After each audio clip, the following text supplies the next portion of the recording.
Well, this is going to get interesting. Good morning. Welcome in. Happy Monday morning. Of course, the 22nd anniversary of the September 11th attacks. Joe Biden's in Alaska.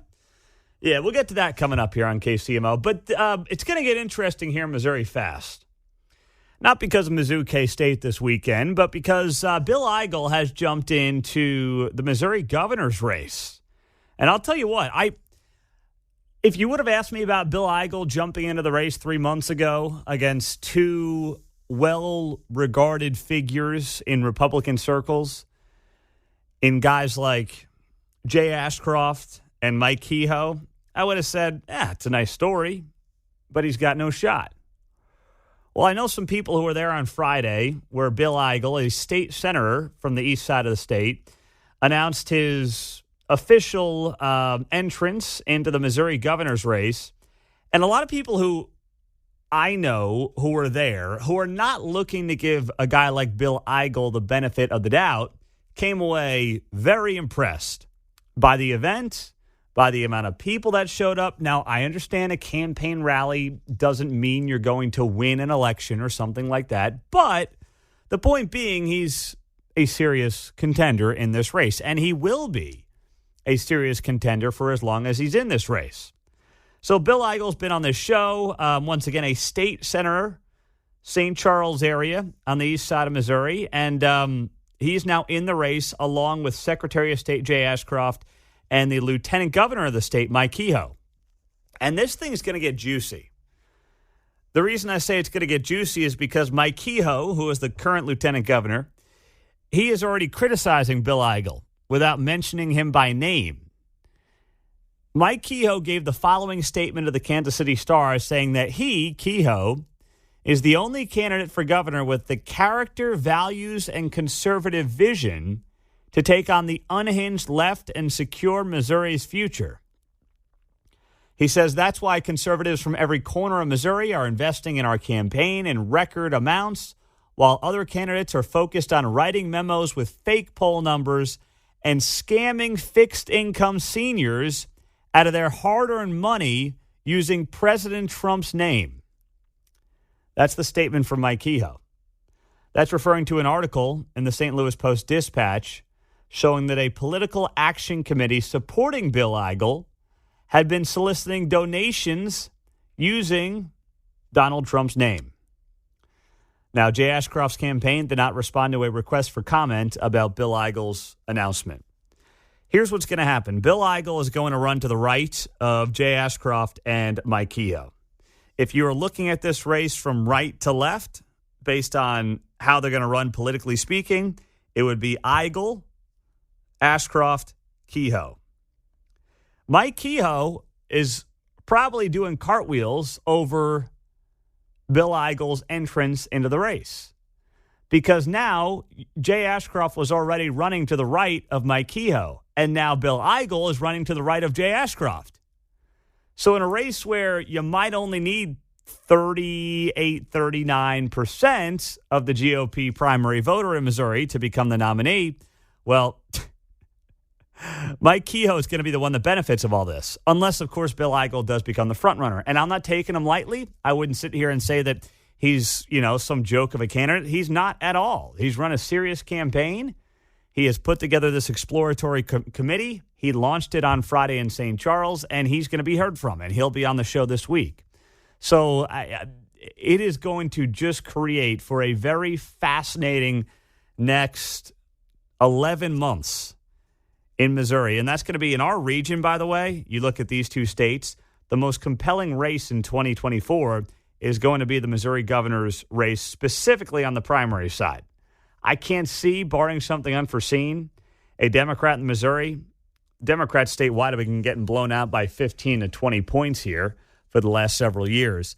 But the primary in particular, it's going to be kind of like the U.S. Senate primary was in Missouri last year, where you had, the whole cast of characters, Schmidt and Greitens and Billy Long and, all these other folks I'm forgetting right now. But, you remember the fun we had last year with that.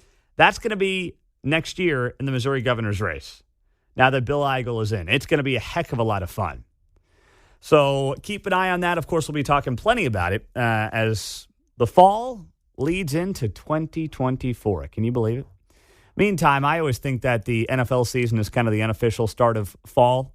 You could say it's Labor Day, but you get that first NFL Sunday, you sit down, you're watching football, and it just starts to feel like fall. I even noted last night when I was putting Claire to bed, I said, geez, it's starting to get dark early again, or earlier, I should say. Suddenly you're sitting there at 7:45, and you're like, wow, okay. Mrs. made the same comment about 7:15 our place. Oh, that's a little overcast, isn't it? Yeah. No, it's getting dark. It's starting to get dark again. So, it starts to feel like fall, right? And last night I'm watching the Sunday Night Football game, and Cowboys are blowing out the Giants. And the coaches for each team, Mike McCarthy and, why am I blanking on the other guy? New Giants coach, Brian Daboll. They're both wearing their FDNY and NYPD hats.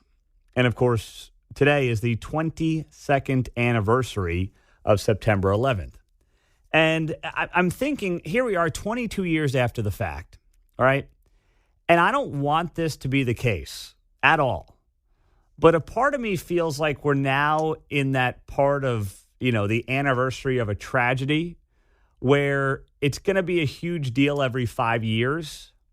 The 20th was big a couple of years ago. We did a lot of, great guests for that show. I recall it 2 years ago now.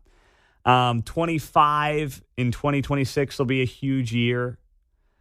But we're kind of in this awkward place where 9/11 is now far enough in the rearview mirror where there are kids graduating college who weren't alive when it happened. Like, it's weird to us to say that, but there are kids right now, not even kids, they're adults who are voting, who are paying taxes, who were not alive during the attacks of September 11th.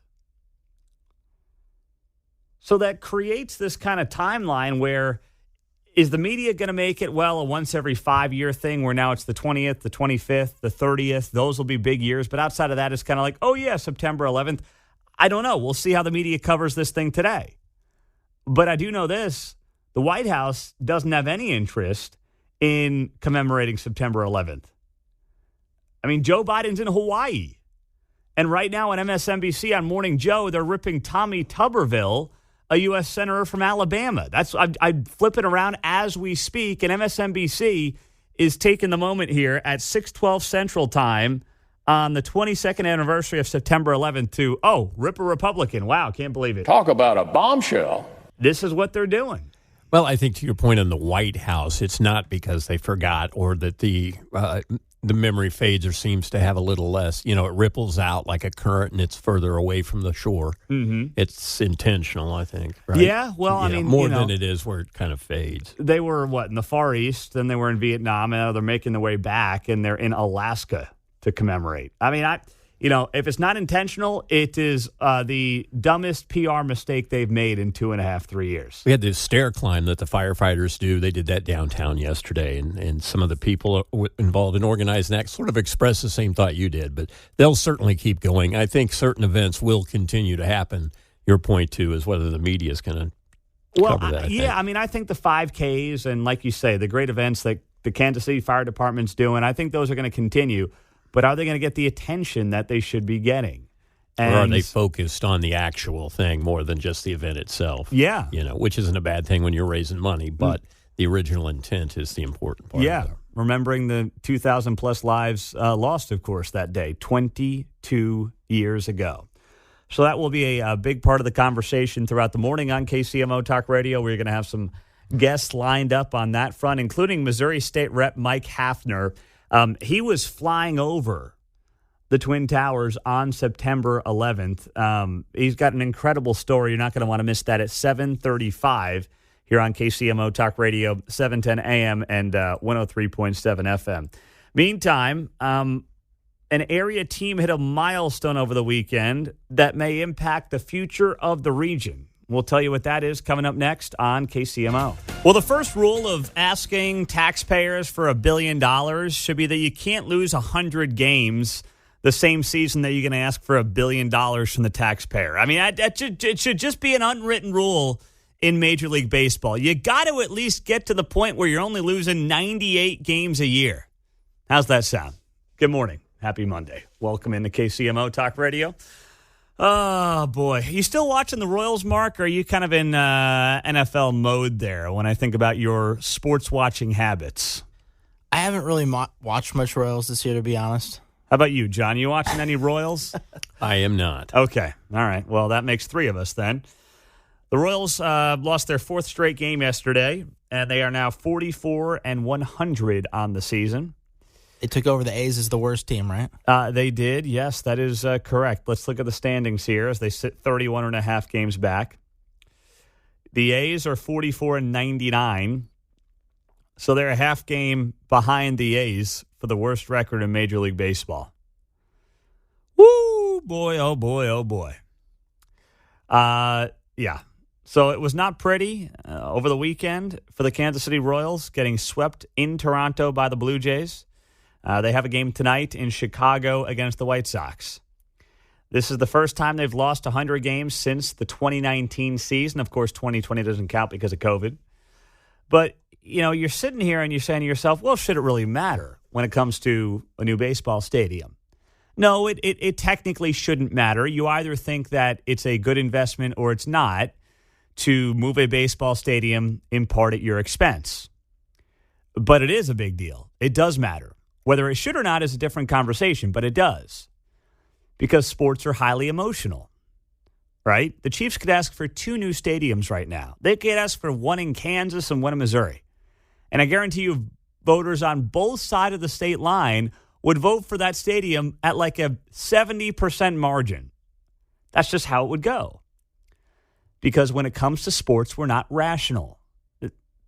The word fan comes from fanatic. We don't use our heads. We use our hearts when it comes to sports. Now, that being said, the Royals are sitting here, with 100 losses, first team to get there. They are likely to finish the year as the worst team in Major League Baseball. And they're going to be asking sometime in the next 6 months, either Jackson County or Clay County, for money upwards of $1 billion to build them a new ballpark.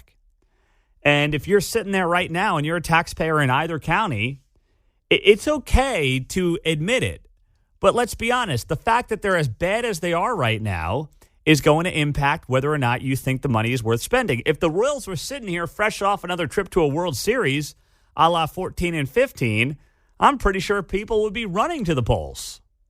And by the way, I think the politicians will be acting a little bit differently as well here. They're not. Why are they not? Because they are looking at what you are looking at. And they're saying, well, okay, I think the stadium might look nice, but you guys blow. Team stinks. Not any good. What are you doing about that first? Should it impact what ends up happening with the Royals? No, it shouldn't.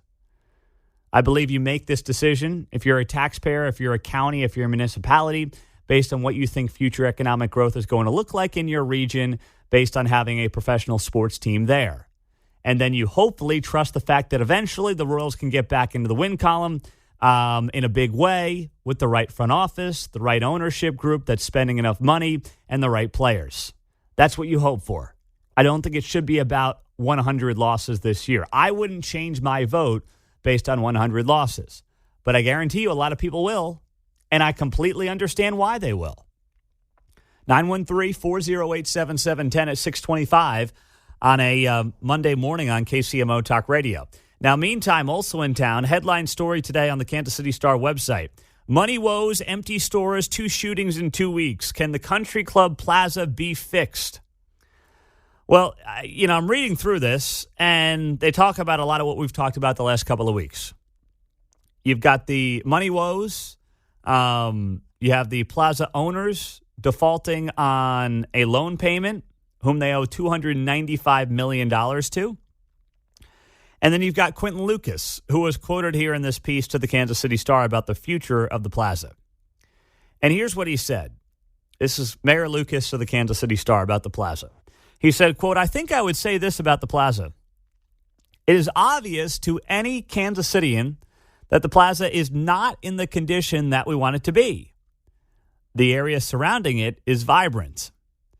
He said, we find ourselves in the odd position right now where the core actually seems most challenged. That includes the hole, the pit on the side of the Nordstrom store, and of course a higher number of vacancies that I think no one would find acceptable. Now that, of course, he was referring to the hole where Nordstrom was supposed to build, and then they canceled that plan, a year and a half ago or so? And yes, there's a ton of empty storefronts. I mean, it's sad. It's really sad. But of course, the Kansas City Star is not going to tell the part of the story that needs to be told. They're going to completely act like this part of the story never happened, like it's meaningless, like it has nothing to do with how we got here. The crime. You cannot tell the story, whether it's the shooting, a week and a half ago, where you got a 14-year-old shooting a 15-year-old. You cannot properly tell this story without mentioning the crime, and more importantly, how we got to this place of high crime. They mention the crime. They do. They bring it up here in this article that's, probably a couple thousand words. But if you look at it, you have to then say to yourself, okay, the crime is the problem. You're not going to get people down there to shop at high-end stores who also have to bring down a bulletproof vest. That's not something that a lot of high-end retail shoppers have interest in. We're going down to the plaza, honey. All right, grab the bulletproof vest. Don't forget that before you leave the house. It's like bringing the car keys. You don't want to have that environment, John. Does Kevlar make my butt look big? I mean, that's the kind of environment that the city has created on the plaza because of the crime. And as long as you're going to have city leaders, along with its media enablers, stick their fingers in their ears and go, la, la, la, la, la, la, la, nothing to see here. Don't blame us for any rise in crime, for the fact that we're down 400 cops in this town. As long as they do that, they're completely missing the big picture. You can talk about every development in the world you want that you think will turn around the plaza. Until you address that, it's not changing anytime soon. 913-408-7710. Now, speaking of ideas in Kansas City, we may have found the worst one that'll cost you $500 million. We'll share it next. We get bad ideas out of Kansas City government on a fairly regular basis, but this one might take the cake. So there's a lot to unpack here, and Tony's Kansas City, of course, is the one who has this story. You're not going to see this on the TV stations tonight. You didn't see it on the TV stations last night. Instead, what you have here is a plan that Tony's Kansas City got his hands on. That is a 4-year plan to achieve equitable development in the heart of Kansas City. This was put together by Councilwoman Melissa Robinson as she announces her equitable redevelopment plan that costs $522 million. Yes, you heard that right. Woo! $522 million over 4 years. So, what's that? $130 million a year, give or take? Yeah, don't worry about it. It's going to be fine. So this is a plan that Melissa Robinson has rolled out. Now, she is the councilwoman for the 3rd District, east side of Kansas City. I've met her. She's a very pleasant lady. I genuinely believe she believes that this is the answer. It's not, but I genuinely believe that she thinks it is the answer here. And I'll share some of the highlights or lowlights with you. So here's part of what this 4-year plan to spend $500 million of taxpayer monies in Kansas City does. After 4 years of working and collaborating with residents and stakeholders to address blight and undesirable living conditions, Councilperson Robinson announces a $522 million plan to transform conditions for historically disinvested areas in Kansas City. Robinson believes that results of comprehensive investments over the next 4 years will realize the city's long-awaited vision of a fair, just, and equitable Kansas City. Ah, yes, the 3 pillars: fair, just, and equitable. Boom, boom, boom. That's right. Kansas City has the potential to shape neighborhoods that benefit all residents, irrespective of past decisions, racial inequalities, and socioeconomic conditions. That's a pretty telling line benefiting all residents, irrespective of past decisions, racial inequalities, and socioeconomic conditions. The suggestion there to me is that any neighborhood in Kansas City is not in the shape that it's in because of anything anybody's done in the neighborhood. It's simply because of decisions made by the city, racism, or, your inability to earn more money. And that's just not simply the way of the world. Right? The notion that, to use this assumption by Councilwoman Robinson, the notion that any neighborhood in Kansas City is majority black because of race, or any other neighborhood in Kansas City is majority white because of race, is simply not true. I mean, many of us live in different parts of Kansas City, and there's nothing that prevents any person of any color to walk into that neighborhood and buy a home. Right? I mean, there's nothing. I can look at my neighborhood. Yeah, it's majority white, but the area is majority white, and you've got a situation where you have black people, Asian people, Hispanic people all in the neighborhood. If you've got the money, if you've got the down payment, if you've got the ability to buy the home, you're more than welcome to put a bid on it. There's nothing in my neighborhood that's going to stop you based on skin color from buying a house. How about yours? Of course not. But the insinuation here that blighted neighborhoods are blighted because the city has made bad decisions for those neighborhoods, or there's racism that's alive and well, that's just simply not true.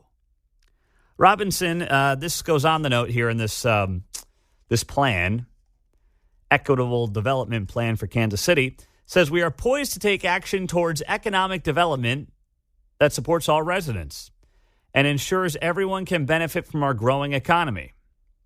Do we really have a growing economy, though?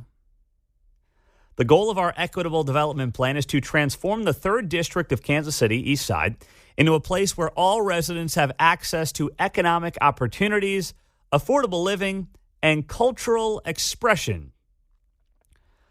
Well, I'm pretty sure that part of Kansas City is pretty damn affordable, right? I mean, if you were to compare the rent prices to other parts of town, I'm pretty sure you would consider that to be affordable, would you not? Anyway, so the plan goes on the note, $522 million. That's the number that's going to be asked of the city of public, private, and philanthropic investment. Notice the emphasis on charities chipping in to the city here. What charity in their right mind in this town would get into bed with the city to try to further their equitable DEI-based vision for Kansas City, Missouri? What charity would do that? I mean, if you like throwing money out the window or just burning cash, like literally taking a torch to money, if you like doing that, if that's a pastime of yours, then be my guest, have fun. I would prefer that you find a charity that people actually are interested in and care about, but whatever, do your thing. But that's going to be your answer? Is this a joke? The city's going to ask charities to chip in on a $500 million plan to supposedly fix the east side of Kansas City, Missouri, per this plan by Melissa Robinson. On top of that, what are they proposing here? How about this? $30 million in down payment assistance, supporting first-time home buyers with an emphasis on newly constructed or renovated single-family homes in the district is critical to solving the housing shortage and building strong communities. The personal wealth for residents in the heart of the city is significantly lower in comparison to the city as a whole. The strategy will not only support density challenges, but will also address the need for an increase in mixed-income neighborhoods, blighted remediation, and the lack of affordable housing stock. How about we just support organizations like Habitat for Humanity? If the city wants to get in the business of single-family home ownership, all they need to do is put their support and put their weight behind organizations like Habitat for Humanity that make sure that people who are owning homes have skin in the game. They've built up sweat equity. They've done things to earn that home. Not just show up and wave a race card and then suggest, hey, where's my down payment? No, you've actually earned it. Because here's the thing. If we just start handing out homes, guess what's going to happen? And we've tried something like this before in this country. Guess what's going to happen? There is going to be a significant deterioration of those neighborhoods. That's it. Government-run housing does not work. I don't care if it's projects or single-family homes. It's not going to work. People have to have skin in the game. And I want more single-family homeowners in Kansas City, Missouri, in all parts of the city. North, south, east, west, I want it white, black, doesn't matter. I want more of that. But if you think handing out down payments for homes is the way to turn around neighborhoods, then you don't understand the human psyche and human nature. Because human nature is as such, if you are handed something versus genuinely earning something, the likelihood that you are going to care about that thing, that you are going to do what needs to be done to make sure that thing, meaning your home, is in as good a shape as possible. If you don't have any sweat equity in making that happen, and it's just the government funding things, the government gives you a down payment, the government maybe makes a few payments for you, they bail you out, the place is going to go to hell in a handbasket. That's human nature. And until you understand human nature, you can't really put together a plan like this for $500 million of public, private, and philanthropic investment to create an equitable, air quotes, Kansas City. They also want to build out of the $500 million, $12 million in startup and small business support. Once again, just handing people checks based on skin color out of the city coffers to help a small business. And also on the list, $28 million in a youth entertainment district.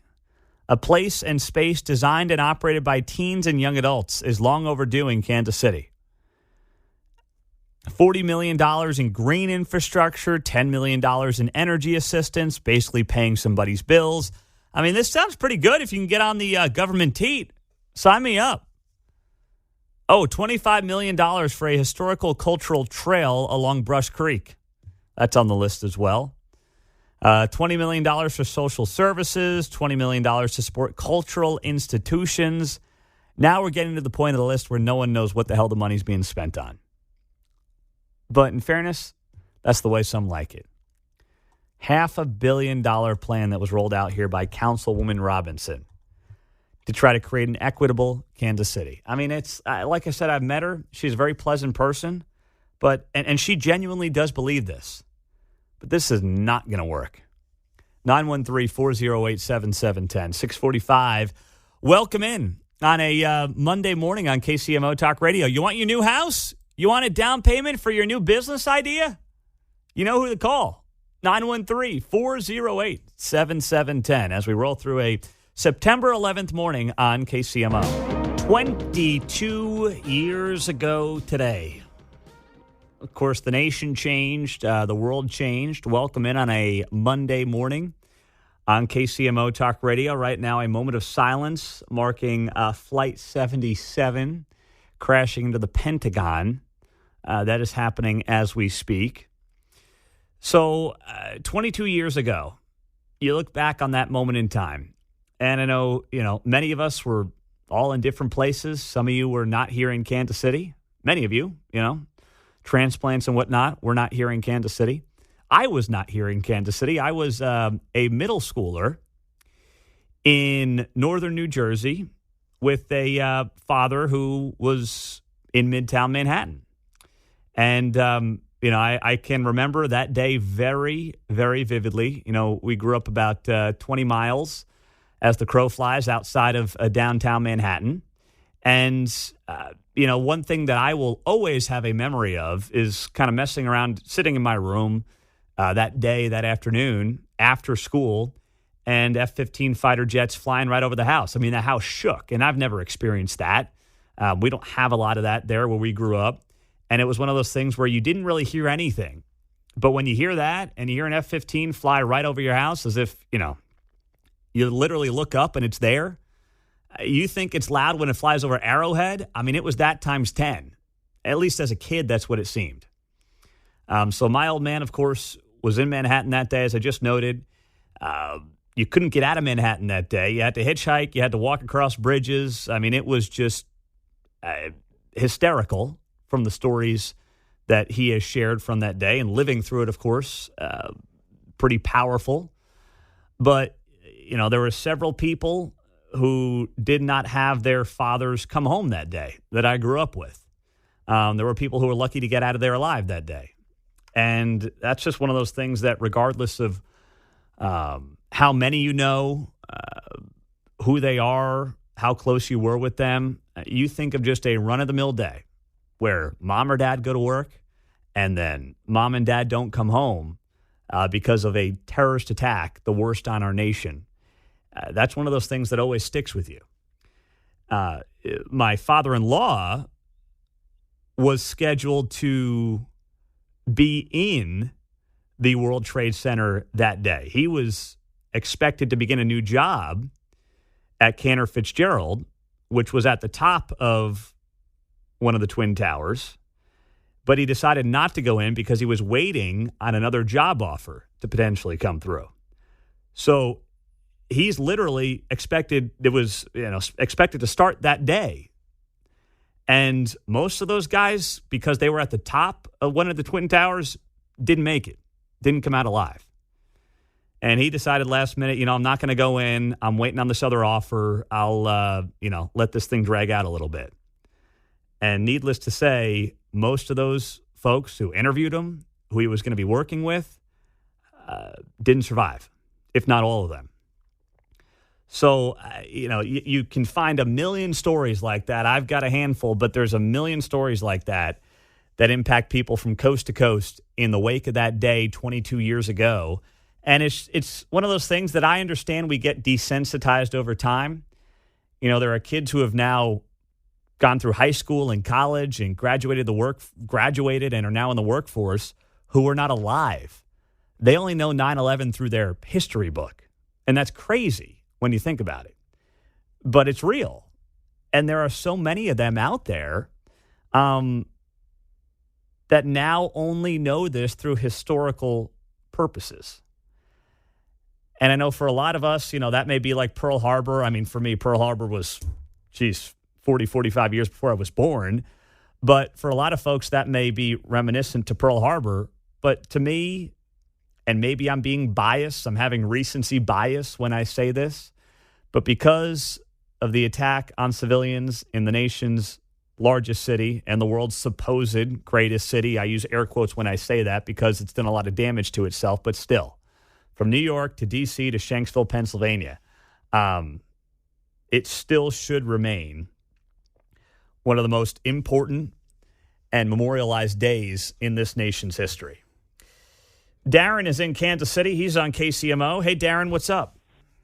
Hey, Pete. I lived in West Orange, New Jersey at that time, which is about 10 miles from Manhattan, and I was at home that day with a couple of small children, and my wife called and told me to turn on the news. Her coworker's husband worked in the World Trade Center, so I turned on the TV, and I literally watched both towers fall and the Pentagon hit live, and so I jumped in my car with my kids and drove up to a big lookout point in West Orange, and actually, I remember the sky was crystal blue clear. The smoke, it looked like a chimney coming from the World Trade Center, and there were hundreds of people up there. There were a lot of people working on roofs. It was a kind of a high-end neighborhood that they let us come into. Mm-hmm. No one said a word. We just stared there in absolute silence.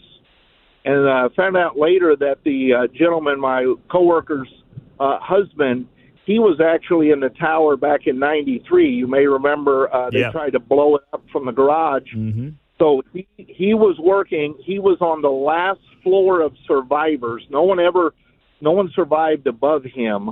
He was in the first tower that was hit. He said they came over the PA and said, "We're going to be safe. Everybody remain at your desk." And he's like, "I'm getting out of here." He walked down, just got out as his tower fell. The first tower that was hit was the second tower that fell. He barely got out alive. He said, if I would have listened to the announcement, I would have stayed in there and probably died. And no one above him survived. I think above him was Cantor Fitzgerald. Yes. So that day, this gentleman unfortunately passed away a couple of years ago from Alzheimer's. But at least he lived his full lifespan. How long you been in Kansas City, Darren? About 7 years. I Okay. live in Independence. I'm driving through Kansas now. But, yeah, that day's still pretty vividly fresh, just very eerie that whole day. Kind of remember, And you didn't know what was. as you remember that day, and you kind of referenced it there, the weather was a 10 out of 10 day. Oh, yeah, yeah. I mean, it was one of those perfect, crisp September days, not too humid. I mean, it was beautiful.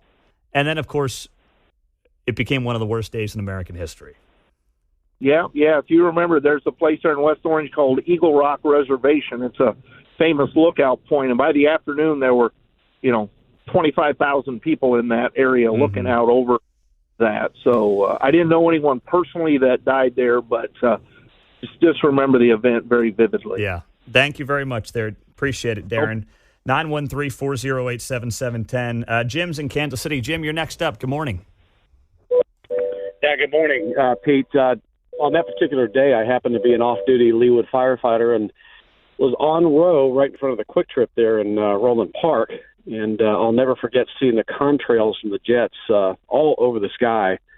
And I couldn't quite figure out what was going on. I wasn't listening to the radio at the time, and then turned it on. And, of course, immediately knew that it was something extremely bad and had no doubt that it was an intentional act, and immediately rushed to fire station number 2 where I was assigned at the time. And I just recalled, sitting there with the rest of the firefighters that they were on duty that day and just absolute silence, knowing exactly what was about to happen.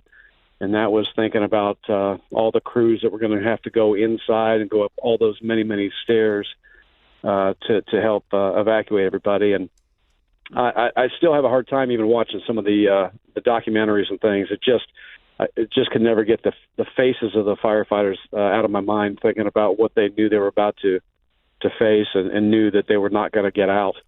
But when the towers fell, I think that's the part that really just, it hit us all so hard. And we knew we were in a different place. We knew that things were never going to be the same. So It's just a memory I'll never forget.